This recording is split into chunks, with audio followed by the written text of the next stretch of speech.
Good morning. After, I don't know, a week or a week and a half since I last posted, I'm working on the belt drive to put on the back of the 60 because I'd like to install that and run the crusher just a little bit before I bring the 60 home for the winter. And this is where the disengagement lever goes to disengage the belt pulley. This shaft was tight in here. I gave a little heat and a couple taps and it came loose, so now you can see that spins freely. And this is the lever that goes on it, and it has a spring-loaded pin to go into one of these two holes for holding it disengaged or holding it engaged. And this was tight, but I got it to rotate with tapping and tapping and tapping and tapping. I didn't want to apply heat in case I could save the spring on the inside. But I can't really get hardly any movement back and forth. I'm sure it's full of rust in here, and that's so trapped in there that I don't think I'd ever be able to get all that rust worked out of there.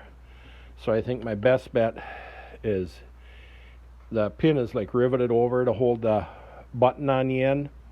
I'm going to grind that off, take that pin out, clean it all up, and then see if I can reinstall it. But even as it looks, that pin doesn't look like it protrudes hardly at all to stick into these holes. So I might even wind up making a new pin that's longer so it protrudes into these holes far enough for a positive lock to hold it engaged or disengaged. So I'm going to grind the head of this off and see if I can get this locking pin out of there. So I took a brass drift and tapped on it, and you can see it started to move, so I have to get it driven out now. Now you can see I have it apart. There's the, I don't know if you want to call it a button or whatever that you pull on it with. Here's the locking pin. There's some remnants of a spring that came out of this hole. So I'll clean it all out, clean it up, see if I have to make it a little longer. I'll probably wait until I have this assembled before I put the lever on, and then I will check to see if this pin is long enough so it gets full engagement in there, or I could very easily make a new one of these, which could very well be the way I'm going to go.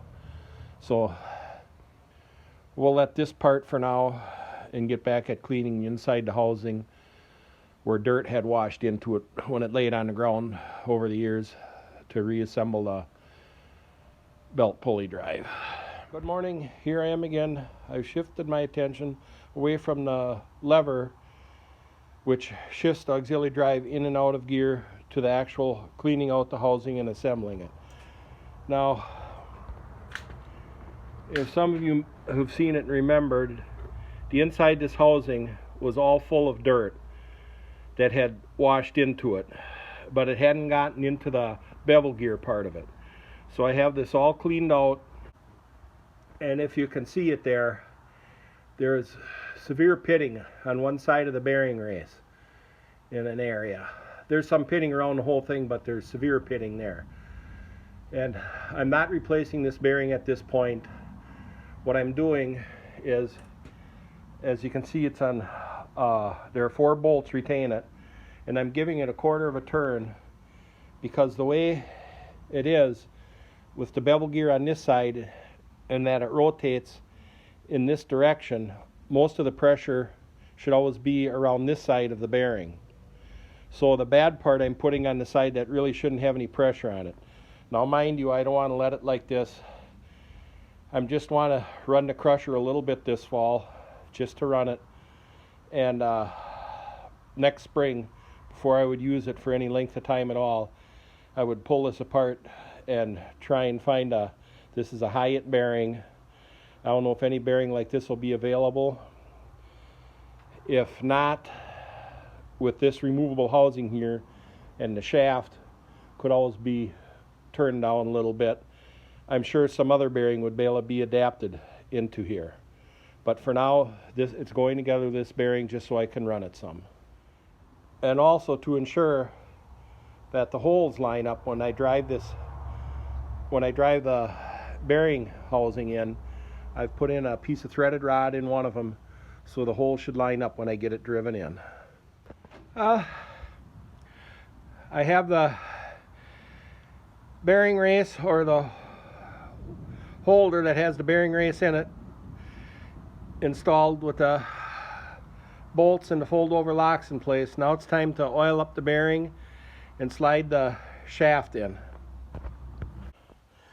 I put on a liberal amount of engine assembly grease on the bearing in the race, and now, as you can see, I slid the shaft in. I'll slide in the rest of the way and then turn around and work on the other end. Now, when I took this apart, this thick washer and the thin brass shims were laying in the mud and the dirt in the housing, and I didn't really look to see exactly where they came from. But now, after cleaning up, some people had suggested the shims were for adjusting the backlash on the bevel gears, and that's exactly what they're for. So after cleaning it up, you can see the little bit of a wear mark, and that matches up with the little collar on the shaft here.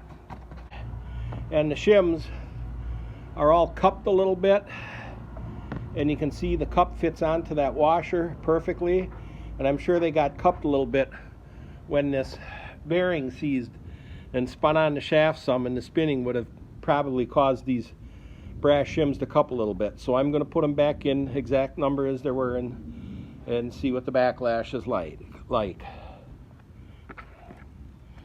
So first the thick washer will go on up against the shoulder, and then the stack of brass shims will go in. Now I have to get my new ball bearing and grease that up and install that. Now here's the old bearing that failed and spun on the shaft, and this is new bearing to replace it.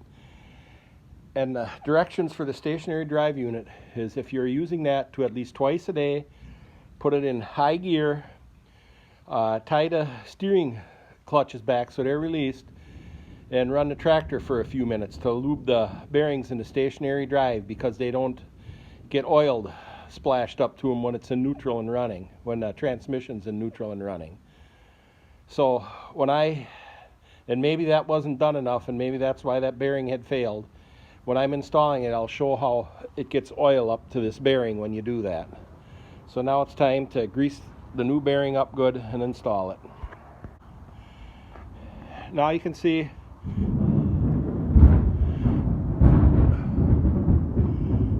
good thunderstorm.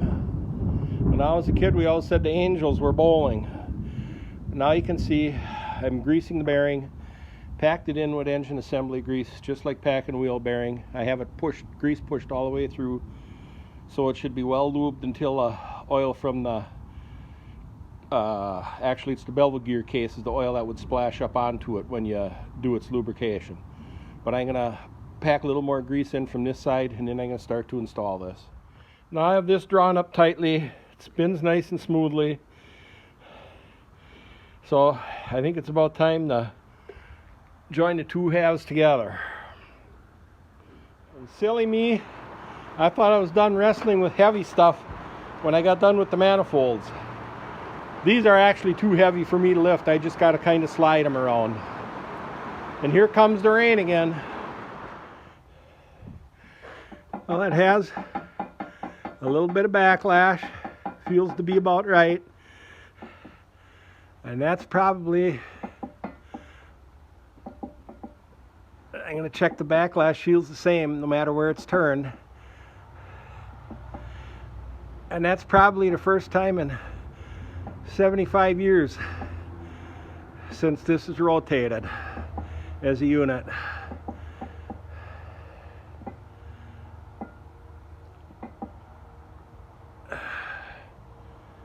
So that might be it for today. Tomorrow I'll finish up the engagement lever, finish bolting the two halves together, and get it set on a skid so I can take it up the Baraboo for mounting on the 60. Well, there it is, right side up, pretty much assembled with the coupler in place.